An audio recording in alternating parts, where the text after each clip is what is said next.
가을 끝자락의 배춧밭. 햇살은 따갑고 바람은 차가웠습니다. 그 순간 10발짝도 안 되는 거리에서 믿을 수 없는 일이 벌어졌습니다. 네가 돈이 많아 이럴 자락이나 해. 애 하나도 똑바로 못 봐. 남자의 발이 여자의 어깨를 향해 날아갔습니다. 옆집 필리핀 마누라도 너보다 낫다더라.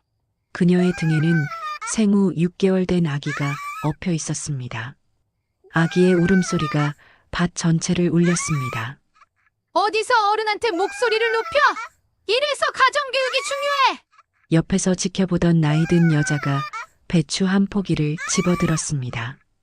그리고 쓰러진 여자를 향해 거침없이 던졌습니다. 배추가 여자의 등을 강타했습니다. 아기는 더 크게 울었습니다. 대체 무슨 일이 있었던 걸까요? 오늘의 이야기 시작 전에 이 놀라운 반전의 전체 이야기가 궁금하시다면 잠시만 구독 버튼을 눌러주세요. 댓글로 시청하고 계신 곳을 알려주시면 감사한 마음으로 정중히 인사드리고 싶습니다. 그럼 이야기 바로 시작하겠습니다. 그날 아침도 여느 날과 다르지 않았습니다.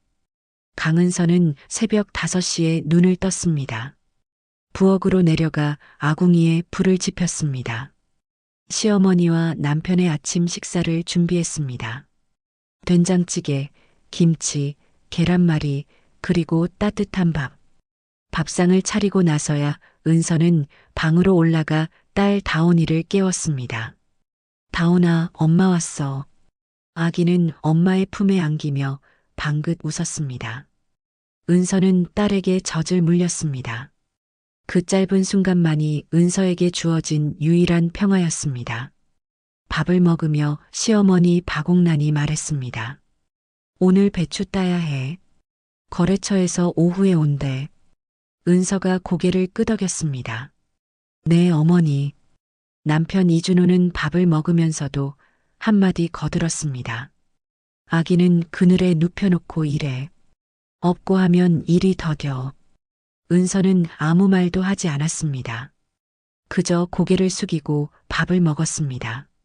식사를 마친 후 은서는 설거지를 하고 빨래를 걷었습니다. 그리고 다온이를 포대기에 엎고 배추밭으로 향했습니다. 가을 끝자락의 햇살은 따가웠습니다. 바람은 차가웠습니다. 은서는 배추를 한 포기씩 뽑아 올렸습니다. 등에 엎인 다온이는 가끔 칭얼거렸지만 크게 울지는 않았습니다. 배추를 뽑고 다듬고 싸는 일. 단순하지만 끝없이 반복되는 노동이었습니다. 은서의 손끝은 거칠어졌고 허리는 끊어질 듯 아팠습니다. 하지만 멈출 수 없었습니다. 시어머니가 밭 한쪽에서 지켜보고 있었으니까요. 우리 집에 시집 온 게 기적이야. 옛날엔 아기 없고도 다 이랬어. 옥란의 목소리는 차갑고 날카로웠습니다. 은서는 말없이 배추를 다듬었습니다. 그때였습니다. 다온이가 칭얼대며 울음을 터뜨렸습니다. 은서가 아기의 이마를 만져봤습니다. 뜨거웠습니다. 열이 있었습니다. 은서는 시어머니를 향해 조심스럽게 말했습니다. 어머니, 다온이가 열이 좀 있어서 병원에 다녀와야 할 것 같아요. 그 순간 옥란의 얼굴이 일그러졌습니다. 열나면 옷 벗겨서 나무 그늘에 눕혀놔. 괜히 병원 가서 돈 쓰지 마. 은서의 가슴이 철렁 내려앉았습니다. 하지만 열이 너무 말대꾸야. 시집살이가 뭔지 모르나 봐. 그때 밭 한쪽에서 남편 준호가 다가왔습니다. 옆에는 같은 마을에 사는 청담동 며느리 배미나가 함께 걸어오고 있었습니다. 미나는 고급스러운 원피스에 모자를 쓰고 있었습니다. 시골 배추밭에는 전혀 어울리지 않는 차림이었습니다. 미나가 옥란 옆에 앉으며 부채질을 했습니다. 어머님, 날도 더운데 형님 힘들겠어요. 그래도 젊으니까 괜찮죠? 옥란이 배시시 웃으며 대답했습니다. 우리 미나는 손끝이 야무져. 도시에서 살다 와도 예의가 달라. 미나는 은서를 향해 시선을 흘겼습니다. 그래도 일하는 형님보단 못하죠. 은서는 묵묵히 배추를 다듬으며 말없이 고개를 숙였습니다. 손끝이 떨렸습니다. 가슴속에서 뭔가 뜨거운 게 치밀어 올랐지만 참아야 했습니다. 참는 게 익숙했습니다. 결혼한 지 2년. 은서는 이 집에서 사람 대접을 받아본 적이 없었습니다. 아침부터 밤까지 일하고 밤에는 아기를 돌보고 새벽이면 다시 일어나 밥을 짓는 살. 그게 은서의 일상이었습니다. 다온이의 울음소리가 점점 커졌습니다. 은서는 다시 한번 용기를 냈습니다. 어머니, 정말 열이 많이 나요, 병원에. 시끄러워. 준호가 소리쳤습니다. 별것도 아닌데 병원? 돈 나갈 일만 만들어? 은서가 대꾸하려는 찰나였습니다. 준호가 다가왔습니다. 그리고 발을 들어 은서의 어깨를 찼습니다. 쿵! 은서가 배추밭 흙바닥에 쓰러졌습니다. 포대기 속 다온이가 울음을 터뜨렸습니다. 은서는 본능적으로 아기를 보호하려 몸을 웅크렸습니다. 입 닥쳐. 시골살이 하면서 유세는. 준호의 목소리는 차갑고 잔인했습니다. 은서가 일어나려는 순간 옥난이 배추 한 포기를 집어들었습니다. 그리고 은서에게 던졌습니다. 어디서 남편한테 대들어. 배추가 은서의 등을 강타했습니다. 다온이는 더 크게 울었습니다. 은서는 흙바닥에 주저앉아 아기를 꼭 안았습니다. 눈물이 흘렀습니다. 억울했습니다. 분했습니다. 하지만 어쩔 수 없었습니다. 이게 은서의 현실이었으니까요. 미나는 그 장면을 보며 고개를 돌렸습니다. 마치 더러운 걸 본 것처럼. 그리고 옥난에게 말했습니다. 어머님, 요즘 여자들은 옛날처럼 강하지 못하긴 해요. 옥난이 고개를 끄덕였습니다. 그러게 말이야. 우리 때는 안 그랬는데. 은서는 천천히 일어났습니다. 다온이를 다독이며 배추를 다시 집어들었습니다. 손이 떨렸지만 계속해야 했습니다. 멈추면 더 큰 폭력이 기다리고 있었으니까요. 그날 저녁 은서는 다온이를 안고 방에 누웠습니다. 아기의 열은 여전했습니다. 은서는 젖은 수건으로 아기의 이마를 닦아주었습니다. 다온아, 미안해. 엄마가 너를 지켜주지 못해서.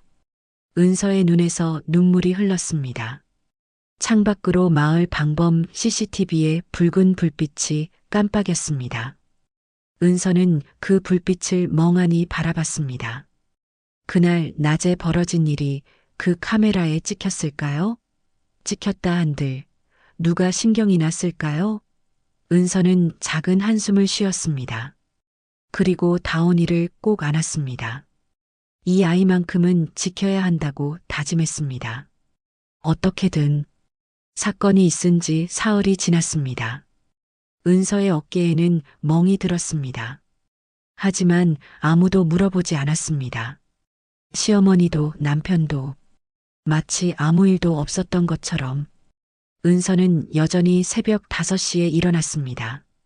밥을 짓고 밥상을 차리고 설거지를 했습니다. 다온이는 열이 조금 내렸지만 여전히 보채고 있었습니다. 은서는 아기를 업고 밭으로 나갔습니다. 오늘도 배추를 따야 했습니다. 거래처에서 추가 주문이 들어왔다고 했습니다. 은서는 묵묵히 배추를 뽑았습니다. 손끝이 트고 피가 났지만 멈출 수 없었습니다. 점심시간이 되자 시어머니 옥난이 새참을 가지고 왔습니다. 김밥과 식혜였습니다. 하지만 은서의 몫은 없었습니다. 너는 집에 가서 밥 차려. 우리 먹을 거. 옥난이 차갑게 말했습니다. 은서는 고개를 끄덕이고 집으로 향했습니다. 부엌에서 급히 밥을 차렸습니다. 된장찌개를 끓이고 반찬을 꺼내 놓았습니다.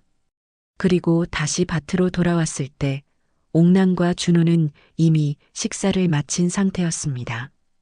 늦게 오면 어떡해. 일 더뎌지잖아. 준호가 짜증스럽게 말했습니다. 은서는 아무 말도 하지 않았습니다. 그저 다시 배추를 뽑기 시작했습니다. 오후가 되자 청담동 며느리 배미나가 또 나타났습니다. 오늘은 더 화려한 옷차림이었습니다. 명품 가방을 들고 선글라스를 쓰고 있었습니다. 미나는 옥란 옆에 앉으며 웃었습니다. 어머님, 오늘 날씨 정말 좋죠? 전원 라이프 느낌 제대로네요.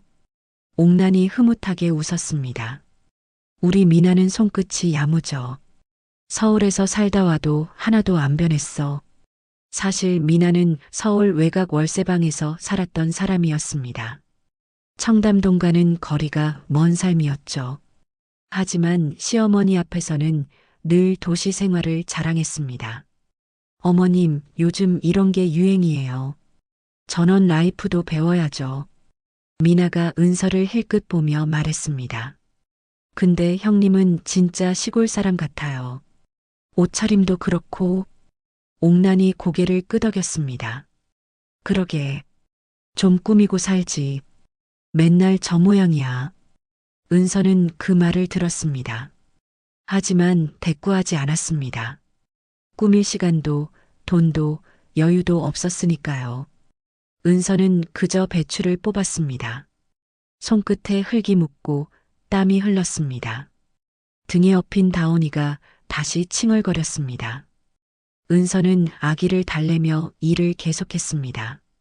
해가 지고 저녁 시간이 되었습니다. 은서는 집으로 돌아와 저녁 식사를 준비했습니다. 된장찌개, 제육볶음, 김치, 나물. 시어머니와 남편이 좋아하는 반찬들이었습니다. 밥상을 차리고 은서는 부엌으로 물러났습니다. 그들이 식사를 마칠 때까지 기다렸습니다. 식사가 끝나고 은서는 설거지를 시작했습니다. 찬물에 손을 담그자 손끝이 쓰라렸습니다. 배추를 뽑느라 터진 상처들이 물에 스며들었습니다. 은서는 물줄기 아래 손을 씻었습니다. 그리고 눈물이 흘렀습니다. 물과 눈물이 섞여 흘러내렸습니다. 이 집은 사람보다 체면이 중요해. 은서는 속으로 중얼거렸습니다. 나를 사람으로 보지 않는 이 집. 나는 그저 일하는 기계일 뿐. 은서는 눈물을 닦고 설거지를 마쳤습니다. 그리고 방으로 올라가 다온이를 재웠습니다. 아기는 엄마 품에 안겨 스르르 잠들었습니다. 은서는 다온이를 내려다보며 생각했습니다. 이 아이만큼은 이렇게 살게 하지 않겠다고. 이 아이만큼은 존중받는 삶을 살게 하겠다고. 하지만 어떻게? 은서는 답을 찾을 수 없었습니다. 그날 밤 은서는 잠들지 못했습니다. 어깨에 멍이 욱신거렸고 손끝은 쓰라렸습니다. 하지만 그보다 더 아픈 건 마음이었습니다. 사람 대접을 받지 못하는 삶, 목소리를 낼 수 없는 삶. 이게 은서의 일상이었습니다.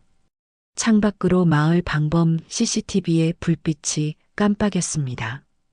은서는 그 불빛을 멍하니 바라봤습니다. 저 카메라가 나를 찍고 있을까? 저 카메라가 이 고통을 기록하고 있을까? 은서는 알지 못했습니다. 그날 밭에서 벌어진 일이 그 카메라에 고스란히 담겼다는 걸. 그리고 그 영상이 곧 모든 걸 바꿔놓을 거라는 걸. 다음 날 아침도 똑같았습니다. 새벽 5시에 일어나 밥을 짓고 밥상을 차리고 설거지를 하고 다온이를 업고 밭으로 나가고 배추를 뽑고 다듬고 싸는 일. 끝없이 반복되는 노동이었습니다. 은서는 생각했습니다. 이게 내 인생의 전부일까? 아니면 언젠가 바뀔 날이 올까? 은서는 알지 못했습니다. 변화는 생각보다 빨리 찾아온다는 걸. 그리고 그 변화는 예상치 못한 곳에서 시작된다는 걸.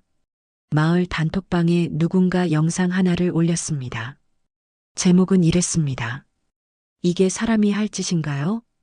그 영상 속에는 은서가 발로 차이고 배추가 던져지는 장면이 담겨 있었습니다.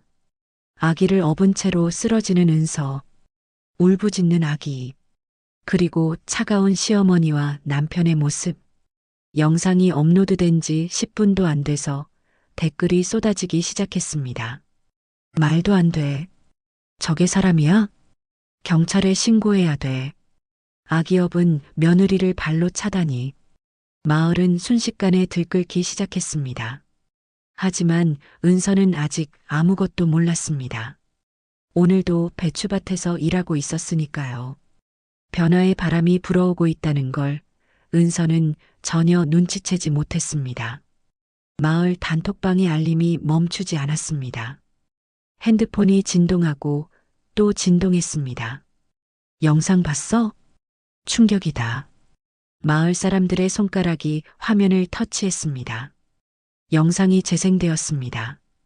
가을 햇살 아래 배추밭, 아기를 업은 여자, 남자의 발이 여자의 어깨를 향해 날아가는 장면, 쓰러지는 여자, 울부짖는 아기, 그리고 배추를 던지는 나이 든 여자. 폭력의 순간이 고스란히 담겨 있었습니다. 마을 방범 CCTV가 모든 걸 기록했습니다. 이장이 올렸습니다. 이게 사람이 할 짓인가요? 댓글이 폭발적으로 달리기 시작했습니다. 박옥란 씨 집 아니야? 맞아. 배추 농사 짓는 집. 저 며느리 항상 조용하던데 그러니까 저렇게 당했구나. 시어머니도 배추 던지는 거 봤어? 미쳤네. 경찰에 신고해야 되는 거 아니야? 영상은 순식간에 마을 전체로 퍼졌습니다. 시간이 지날수록 댓글은 늘어났습니다. 저 집 배추 누가 사? 나 저번에 샀는데 이제 안 산다. 체면도 없는 사람들. 아기까지 있는데 저럴 수가 있어? 그날 오후 옥란과 준호는 마을 슈퍼에 갔습니다. 배추 거래처와 약속이 있었거든요. 슈퍼 앞에 서자 분위기가 이상했습니다. 사람들이 힐끗힐끗 쳐다보고 수군거렸습니다. 저 사람들이야, 영상 속 그 사람들. 옥란이 슈퍼 주인에게 다가갔습니다. 사장님, 오늘 거래처 사장님 오신대요? 슈퍼 주인이 차갑게 대답했습니다. 취소됐어요. 네. 왜요? 영상 봤어요. 그런 사람들이랑 거래 못해요. 옥란의 얼굴이 굳었습니다. 무슨 영상이요? 슈퍼 주인이 핸드폰을 꺼내 보여줬습니다. 화면 속에는 배추밭의 그 장면이 재생되고 있었습니다. 옥란의 얼굴이 하얗게 질렸습니다. 이게 뭐예요? 며느리를 저렇게 대하고도 배추 팔 생각을 해요? 슈퍼 주인의 목소리는 날카로웠습니다. 준호가 황급히 끼어들었습니다. 이건 오해예요. 며느리가 말을 안 들어서. 말을 안 들으면 발로 차요? 아기 업고 있는데? 주변 사람들이 하나둘 모여들었습니다. 저 사람들 맞네. 영상으로 봤을 때보다 더 뻔뻔하네. 부끄러운 줄도 모르나 봐. 옥란과 준호는 슈퍼를 빠져나왔습니다. 마을길을 걸으며 사람들의 시선을 피할 수 없었습니다. 모두가 그들을 손가락질했습니다. 저 집 배추 절대 안 산다. 경찰 신고해야 되는 거 아니야? 며느리 불쌍하다. 옥란의 입술이 바짝 말랐습니다. 이게 무슨 일이야? 준호가 짜증스럽게 말했습니다. 누가 CCTV 영상을 올린 거야? 이장이 올렸다던데. 왜 쓸데없는 게 아니라 당신이 잘못했잖아. 내가 참으라고 했는데 왜 발로 찼어? 어머니도 배추 던졌잖아요. 그건 며느리가 말대꾸를 해서. 두 사람은 말다툼을 하며 집으로 돌아왔습니다. 집 앞에는 이미 몇몇 마을 사람들이 서 있었습니다. 나오세요. 며느리 어디 있어요? 경찰 부르기 전에 사과하세요. 옥란과 준호는 황급히 대문을 닫았습니다. 밖에서 들려오는 소리는 멈추지 않았습니다. 저런 사람들이랑 같은 마을에 살고 싶지 않아. 배추 농사 망하면 좋겠다. 집안에서 은서는 다온이를 안고 있었습니다. 창문 너머로 들려오는 소리들, 손가락질하는 사람들. 은서는 무슨 일이 벌어지고 있는지 몰랐습니다. 하지만 뭔가 변화가 일어나고 있다는 건 느낄 수 있었습니다. 준호가 방으로 들어왔습니다. 너 때문에 이 꼴이야. 은서가 놀라 아기를 더 꼭 안았습니다. 무슨 일이에요?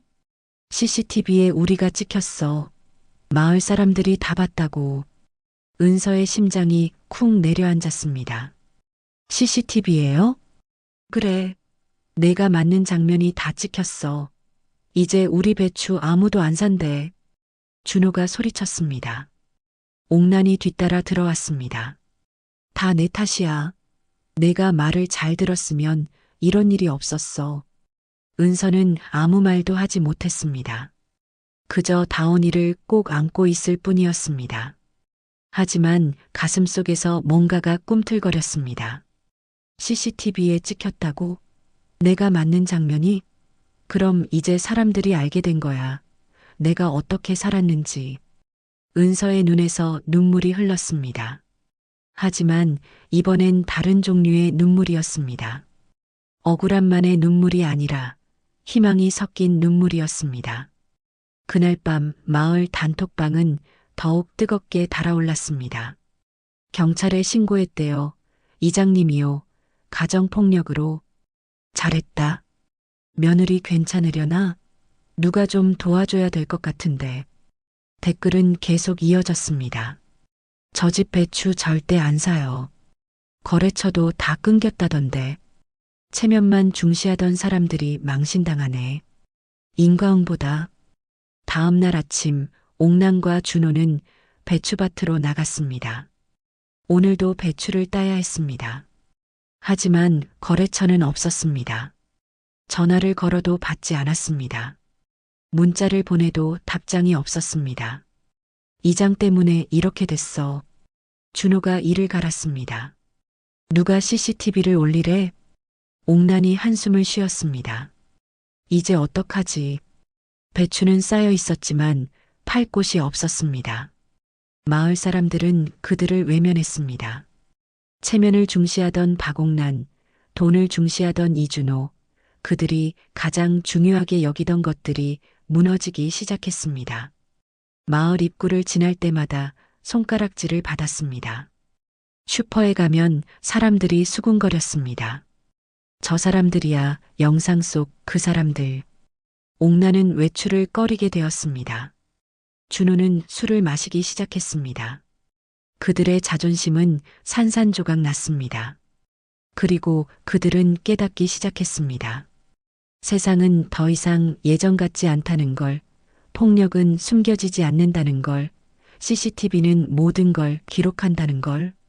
하지만 그들은 여전히 반성하지 않았습니다. 며느리만 말을 잘 들었어도 CCTV만 없었어도 그들은 여전히 남탓만 했습니다. 그날 저녁 은서는 창밖을 바라봤습니다. 마을 방범 CCTV의 불빛이 깜빡였습니다. 그 작은 불빛이 모든 걸 바꿔놓았습니다. 은서는 처음으로 생각했습니다. 이제 달라질 수 있을까? 이제 벗어날 수 있을까? 은서는 알지 못했습니다. 이건 시작에 불과하다는 걸, 더 큰 폭로가 기다리고 있다는 걸, 그들의 몰락은 이제 막 시작되었다는 걸. CCTV 영상이 퍼진 지 사흘째 되는 날이었습니다. 마을 단톡방에 또 다른 글이 올라왔습니다. 슈퍼 주인이 올렸습니다. 박옥란 씨집 배추 절대 사지 마세요. 썩은 배추를 멀쩡한 배추 사이에 섞어서 팔았어요. 저울도 조작했고요. 증거 사진 올립니다. 사진이 첨부되었습니다. 배추를 반으로 갈랐을 때 드러나는 갈색으로 썩은 속, 저울 밑에 숨겨진 작은 자석, 무게를 속이기 위한 도구였습니다. 마을 단톡방이 다시 폭발했습니다. 헐, 이게 뭐야? 썩은 배추를 팔았다고? 저울까지 조작했어? 나도 속았나? 완전 사기꾼이네. 댓글이 폭포수처럼 쏟아졌습니다. 내가 지난주에 샀던 배추도 금방 상했어. 그게 이 때문이었구나. 나도. 배추 속이 이상하게 갈색이더라. 이 사람들 돈만 밝히더니 결국 이런 짓까지 했네. 경찰에 신고해야 되는 거 아니야? 슈퍼 주인이 댓글을 달았습니다. 저는 이미 소비자보호원에 신고했습니다. 여러분도 피해보신 분들은 신고하세요. 마을은 순식간에 들끓었습니다. 배추를 샀던 사람들이 하나둘씩 목소리를 내기 시작했습니다. 나도 이상하다고 생각했어. 무게도 이상했어. 집에서 다시 재보니까 500g이나 차이 났어. 이거 완전 조직적인 사기잖아. 옥남과 준호는 그 소식을 뒤늦게 알았습니다. 준호가 핸드폰을 보다가 얼굴이 하얗게 질렸습니다. 어머니, 큰일 났어요. 왜? 또 뭔데? 슈퍼 사장이 우리 부정 판매한 거 폭로했어요. 옥란이 핸드폰을 낚아챘습니다. 화면을 보자마자 손이 떨리기 시작했습니다. 이게 썩은 배추 사진, 저울 조작 증거, 그리고 폭발하는 댓글들. 옥란의 다리에 힘이 풀렸습니다. 우리가 어떻게 이걸 알았어? 준호가 당황해서 말했습니다. 슈퍼 사장이 몰래 사진 찍었나 봐요. 미친 이러면 우린 끝이야. 옥란이 주저앉았습니다. 그날 오후 마을 사람들이 옥란의 집 앞에 모여들었습니다. 이번에는 더 많은 사람들이었습니다. 나와요. 썩은 배추 팔아먹고 우리 돈 돌려줘요. 사기꾼들. 대문을 두드리는 소리가 멈추지 않았습니다. 옥남과 준호는 집안에서 숨을 죽이고 있었습니다. 어떡하지? 옥란이 떨리는 목소리로 중얼거렸습니다. 준호는 술병을 들고 있었습니다. 다 끝났어. 우린 이제 끝이야. 그때 경찰차 사이렌 소리가 들렸습니다. 마을로 경찰차 2대가 들어왔습니다. 소비자보호원 신고를 받고 출동한 것이었습니다. 경찰이 대문을 두드렸습니다. 박옥란 씨, 이준호 씨, 문 여세요. 부정판매 관련해서 조사받으셔야 합니다. 옥란과 준호는 어쩔 수 없이 문을 열었습니다. 마을 사람들이 둘러싸고 지켜봤습니다. 저 사람들 완전 사기꾼이야. 우리 돈 다 뜯어먹었어. 감옥에 보내야 돼. 경찰이 집안을 조사하기 시작했습니다. 창고에는 썩은 배추들이 그대로 있었습니다. 저울 밑에 숨겨놨던 자석도 발견되었습니다. 장부를 확인하자 판매 기록과 실제 무게가 맞지 않았습니다. 증거는 명백했습니다. 경찰이 말했습니다. 부정판매와 사기 혐의로 조사하겠습니다. 경찰서로 동행하셔야겠습니다. 옥란이 울먹이며 말했습니다. 저희가 잘못했어요. 돈이 필요해서 그랬어요. 그건 경찰서에서 말씀하세요. 경찰차가 옥란과 준호를 싣고 마을을 빠져나갔습니다. 마을 사람들은 박수를 쳤습니다. 잘됐다. 저런 사람들은 벌 받아야 돼. 그날 저녁 마을 단톡방에는 또 다른 글이 올라왔습니다. 박옥란, 이준호 부부 경찰 조사 받으러 갔대요. 잘됐다. 이제 배추밭도 압류당할 거래요. 집도 담보로 잡혀 있다던데. 완전 몰락이네. 은서는 방 안에서 모든 소리를 들었습니다. 경찰차 사이렌, 마을 사람들의 함성, 옥란의 울음소리. 은서는 다온이를 안고 창밖을 바라봤습니다. 시어머니와 남편이 경찰차에 타는 모습이 보였습니다. 은서의 마음은 복잡했습니다. 한편으로는 속이 시원했습니다. 그들이 저지른 일에 대한 대가를 치르고 있으니까요. 하지만 다른 한편으로는 슬펐습니다. 이렇게까지 되어야 했을까? 은서는 다온이를 꼭 안았습니다. 다온아, 우리는 절대 저렇게 살지 말자. 아기는 엄마 품에서 방긋 웃었습니다. 그날 밤 은서는 오랜만에 평화로운 잠을 잤습니다. 시어머니와 남편이 없는 집은 조용했습니다. 무서울 만큼 조용했지만 동시에 편안했습니다. 은서는 알지 못했습니다. 이 평화가 얼마나 갈지, 그리고 앞으로 어떤 일이 벌어질지. 하지만 한 가지는 확실했습니다. 이제 은서에게도 선택의 순간이 다가오고 있다는 것. 옥남과 준호는 경찰 조사를 받고 이틀 만에 풀려났습니다.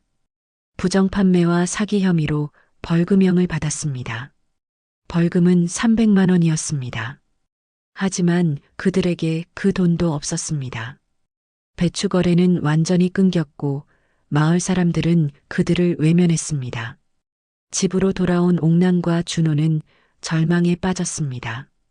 이제 어떡하지? 옥남이 한숨을 쉬었습니다. 배추밭은 그대로 있었지만 팔 곳이 없었습니다.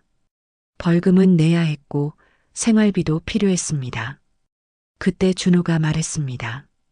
어머니, 한 가지 방법이 있어요. 무슨 방법? 부동산 투자요. 제 친구가 돈 벌었다고 하던데 우리도 해볼까요? 이 밭을 담보로 대출받아서 투자하면 단번에 회복할 수 있어요. 옥란이 눈을 번쩍 떴습니다. 정말? 얼마나 벌 수 있는데? 친구 말로는 몇 달 만에 2배, 3배도 가능하대요. 신도시 개발 예정지에 투자하면 된대요. 그럼 우리도 해보자. 이대로는 못 살아. 옥란은 지푸라기라도 잡는 심정이었습니다. 체면도 잃고 배추도 못 팔고 벌금까지 내야 하는 상황에서 한방 역전을 꿈꿨습니다.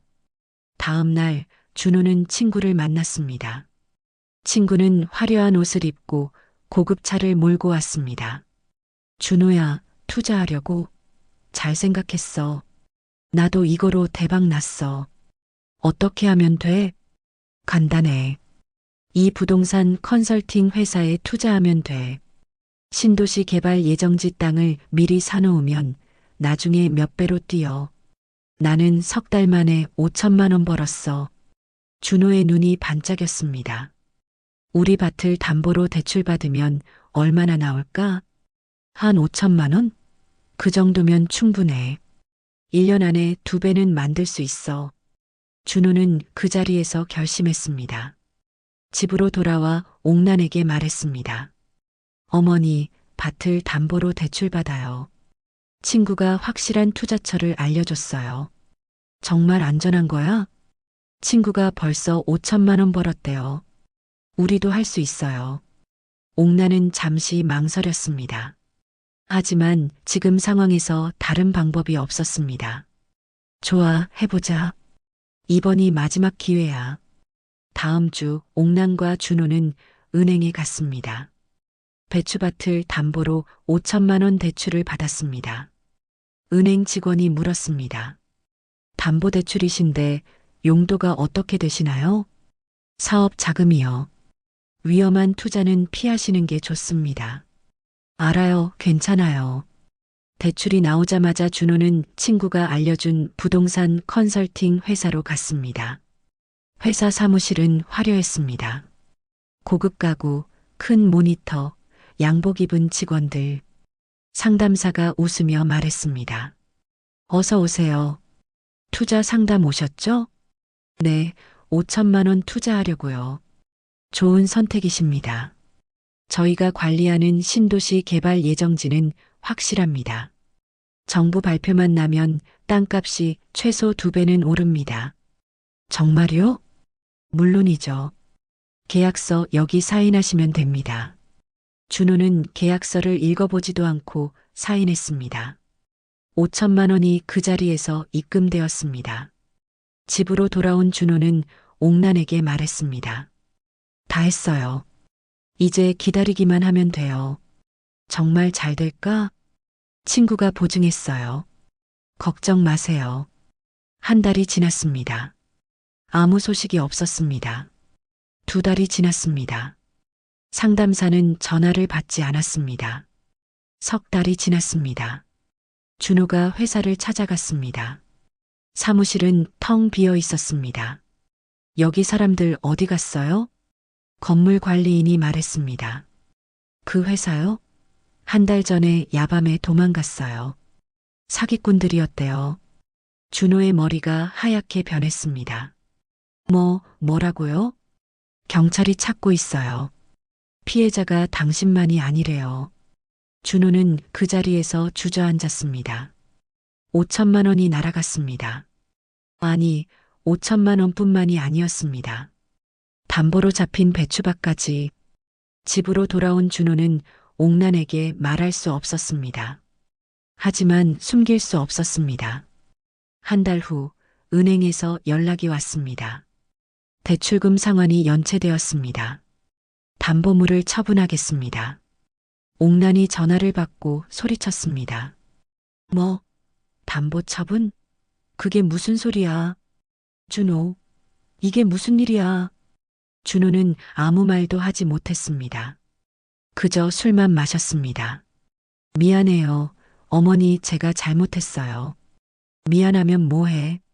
우리 땅이 날아갔는데. 옥란이 울부짖었습니다. 그로부터 일주일 후 배추밭에 붉은 스티커가 붙었습니다. 압류. 마을 사람들이 지나가며 수군거렸습니다. 저 집 완전히 망했네. 욕심이 과했어. 인과응보지 뭐. 집 대문에도 똑같은 스티커가 붙었습니다. 옥란은 대문 앞에 주저앉아 울었습니다. 이게 무슨 일이야, 평생 일군 땅이. 준호는 방 안에서 술을 마시며 중얼거렸습니다. 다 끝났어. 우린 이제 끝이야. 은서는 그 모든 광경을 창문 너머로 지켜봤습니다. 시어머니가 울부짖고 남편이 술에 취해 있는 모습. 한때는 체면을 중시하고 돈을 최고로 여기던 사람들. 그들이 욕심 때문에 모든 걸 잃는 모습. 은서는 다온이를 꼭 안았습니다. 다온아, 욕심은 사람을 망치는구나. 그날 밤 옥란은 은서의 방으로 들어왔습니다. 눈이 충혈되어 있었습니다. 은서야. 내 어머니. 너 돈 없니? 은서의 심장이 쿵 내려앉았습니다. 돈이요? 은행 대출금을 갚아야 해. 너한테 뭐 숨겨놓은 돈 없어? 은서는 고개를 저었습니다. 없어요. 옥란은 은서의 방을 뒤지기 시작했습니다. 서랍을 열고 옷장을 뒤지고 이불을 들춰냈습니다. 어디 있어? 며느리가 돈이 하나도 없을 리가 없잖아. 그때였습니다. 옥란의 손에 서류 한 장이 잡혔습니다. 이게 뭐야? 은서의 얼굴이 하얗게 질렸습니다. 그것은 아파트 증여서였습니다. 은서의 어머니가 돌아가시기 전에 은서에게 남겨준 아파트. 옥란의 눈이 번쩍 떴습니다. 너 아파트가 있었어?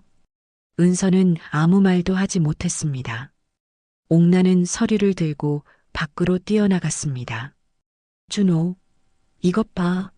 며느리한테 아파트가 있대. 은서의 비밀이 드러나는 순간이었습니다. 옥란이 서류를 들고 소리쳤습니다. 준호, 이것 봐. 준호가 비틀거리며 방에서 나왔습니다. 술 냄새가 진동했습니다. 뭔데요?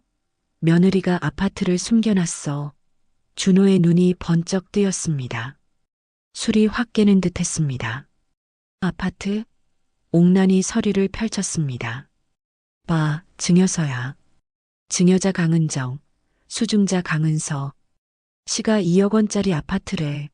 준호가 서류를 낚아챘습니다. 눈을 크게 뜨고 읽기 시작했습니다.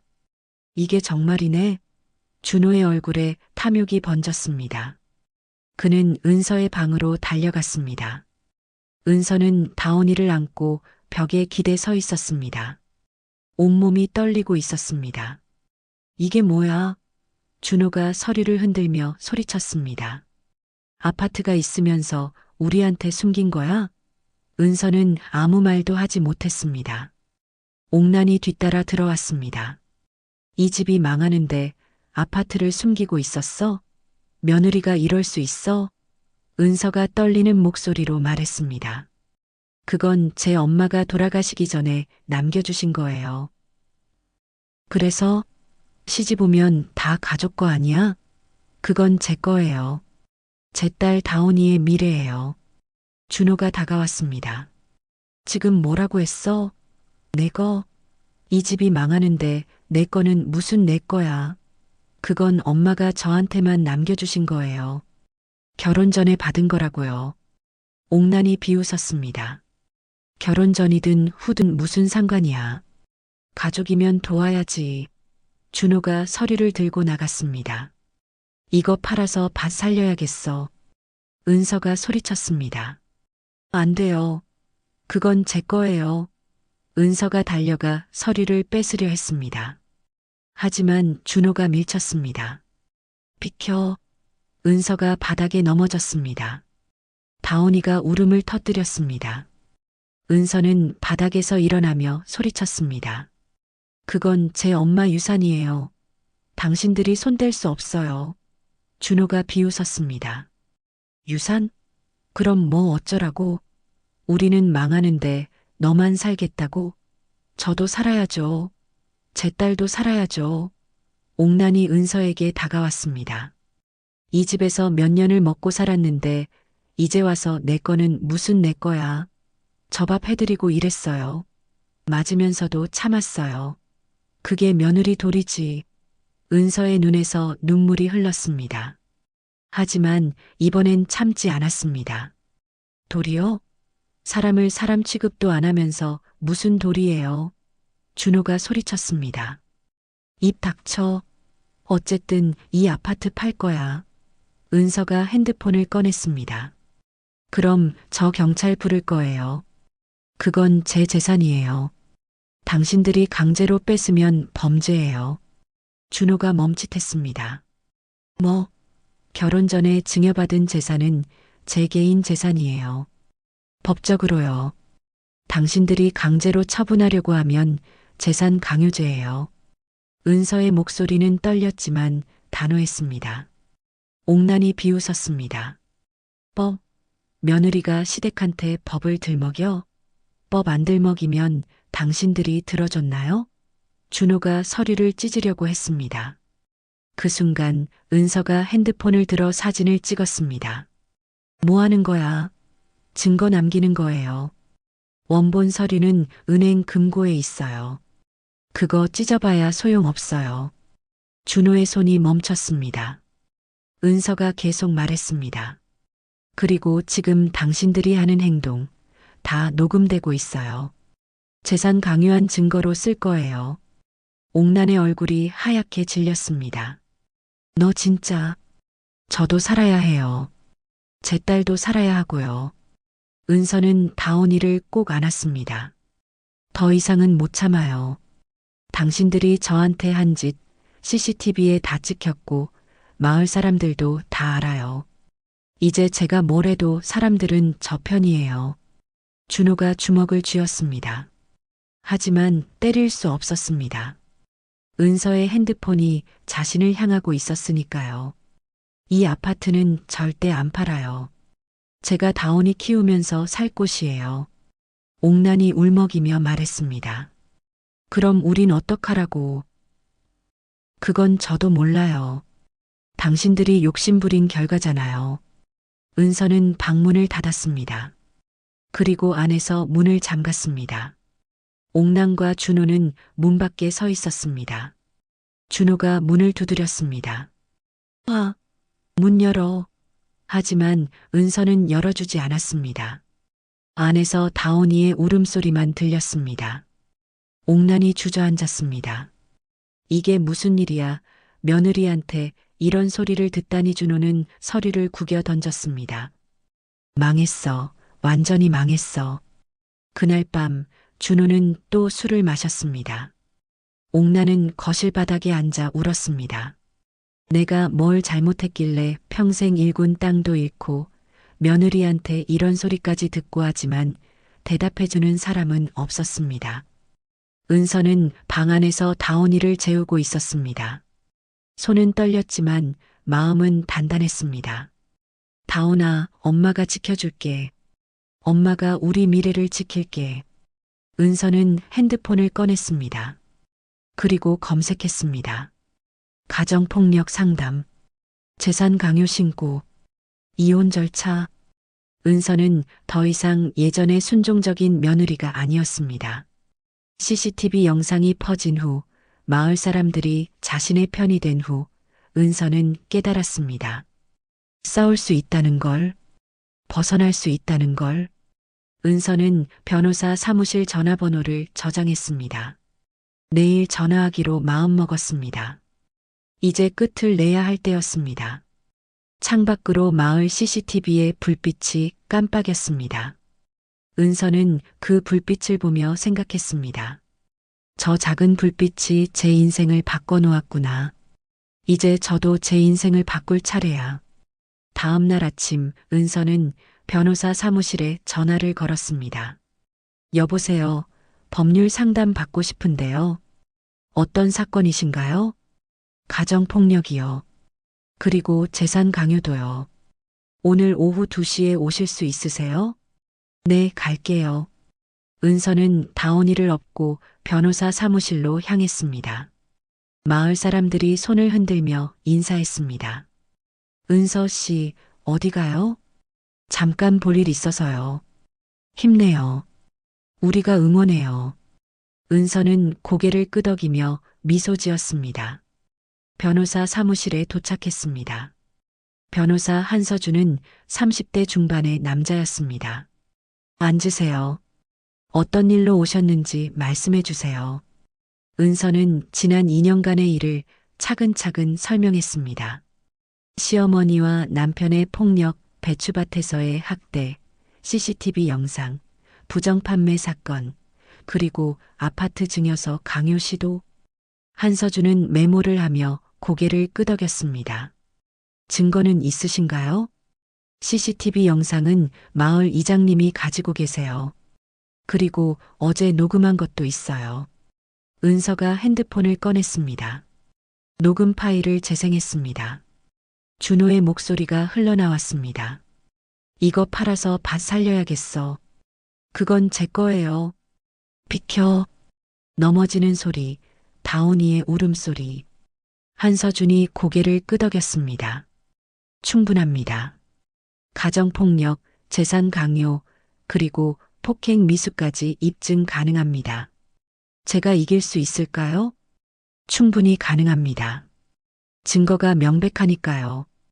이혼 소송과 동시에 형사고소도 진행하시겠어요? 은서는 잠시 망설였습니다. 그래도 남편이고 시어머니였습니다. 하지만 다온이를 내려다보자 마음이 확고해졌습니다. 네, 진행해 주세요. 알겠습니다. 접근금지 명령부터 신청하겠습니다. 일주일 후 법원에서 임시 접근금지 명령이 내려졌습니다. 준호와 옥나는 은서로부터 100m 이내로 접근할 수 없게 되었습니다. 준호가 집으로 돌아왔을 때 경찰이 기다리고 있었습니다. 이준호 씨, 가정폭력 및 재산 강요 혐의로 조사받으셔야 합니다. 뭐, 며느리가 고소했어요? 네, 그리고 법원에서 접근금지 명령도 내려졌습니다. 이 집에서 나가셔야 합니다. 이게 무슨... 준호는 황급히 짐을 쌌습니다. 옥난도 함께 나가야 했습니다. 둘은 친척 집으로 가야 했습니다. 한 달 후 첫 재판이 열렸습니다. 법정에는 은서, 한서준 변호사, 그리고 준호와 옥난이 앉아 있었습니다. 판사가 말했습니다. 원고 측 증거를 제시하세요. 한서준이 일어났습니다. 증거 1번 마을 방범 CCTV 영상입니다. 스크린에 영상이 재생되었습니다. 준호가 은서를 발로 차는 장면, 옥난이 배추를 던지는 장면, 아기를 업은 은서가 쓰러지는 장면. 법정이 조용해졌습니다. 증거 2번 재산 강요 시도 녹음 파일입니다. 준호의 목소리가 법정에 울려 퍼졌습니다. 이거 팔아서 밭 살려야겠어. 비켜. 넘어지는 소리. 판사가 준호를 바라봤습니다. 피고 이준호, 이 영상과 녹음이 사실입니까? 준호는 고개를 숙였습니다. 죄송합니다. 죄송하다는 말로 해결될 문제가 아닙니다. 피고는 배우자를 폭행했고 생후 6개월 된 영아를 위험에 빠뜨렸으며 원고의 개인 재산을 강제로 처분하려 했습니다. 옥난이 울먹이며 말했습니다. 저희가 잘못했습니다. 용서해 주세요. 판사가 말했습니다. 피고인들의 반성은 인정하나 행위의 중대성을 고려하여 판결합니다. 피고 이준호는 가정폭력 및 재산 강요죄로 징역 6개월, 집행유예 2년을 선고합니다. 그리고 원고에 대한 접근금지 명령을 2년간 유지합니다.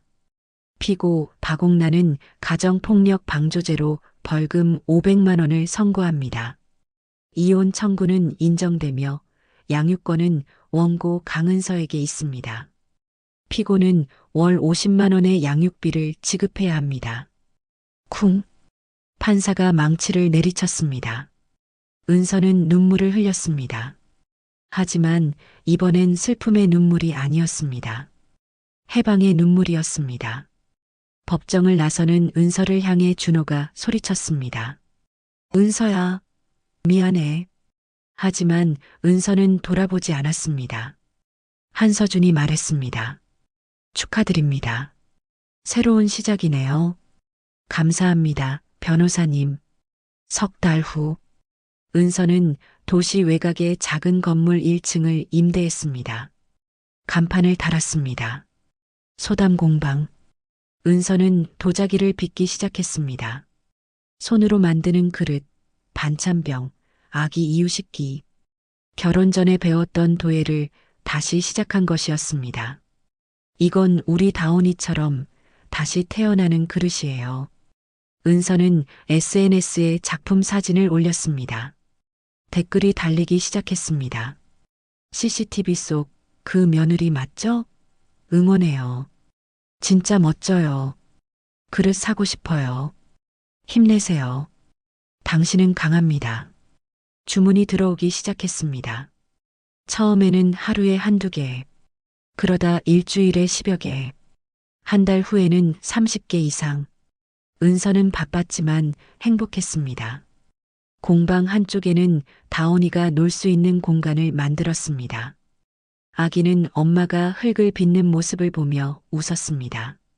다온아, 엄마가 만든 그릇이야. 예쁘지? 아기가 손뼉을 쳤습니다. 어느 날 공방 문이 열렸습니다.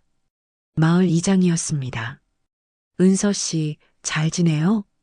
이장님, 어떻게 오셨어요? 소식 들었어요. 공방 차렸다고. 축하해요. 감사합니다. 이장님 덕분이에요. 내가 뭘 했다고. 당신이 용기 낸 거죠.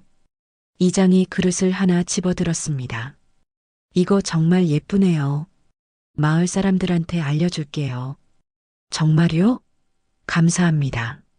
그리고 말이에요. 박옥란 씨와 이준호 씨 마을 떠났어요. 은서는 잠시 침묵했습니다. 어디로 가셨는데요? 모르겠어요. 집도 경매로 넘어갔고 밭도 다 팔렸어요. 어디론가 떠났대요. 은서는 복잡한 심경이었습니다. 미운 사람들이었지만 동시에 가족이었던 사람들. 잘 살았으면 좋겠네요. 당신은 참 착해요. 그렇게 당하고도 미워하면 제가 힘들어요. 이제 저는 제 길을 갈 거예요. 그날 저녁 은서는 공방 문을 닫고 다온이와 함께 저녁을 먹었습니다. 창밖으로 도시의 불빛이 반짝였습니다. 은서는 미소 지었습니다. 배추밭에서 시작된 악몽. 하지만 그 악몽은 끝났습니다. CCTV의 작은 불빛이 은서의 인생을 바꿔놓았습니다. 폭력은 법으로 멈췄고 진심은 손끝에서 피어났습니다. 썩은 밭은 버렸지만 흙을 빚은 여자는 끝내 꽃을 피웠습니다. 은서는 다온이를 안고 창밖을 바라봤습니다. 다온아, 우리 이제 행복하게 살자. 아기가 엄마를 향해 웃었습니다. 그 웃음 속에 모든 답이 있었습니다.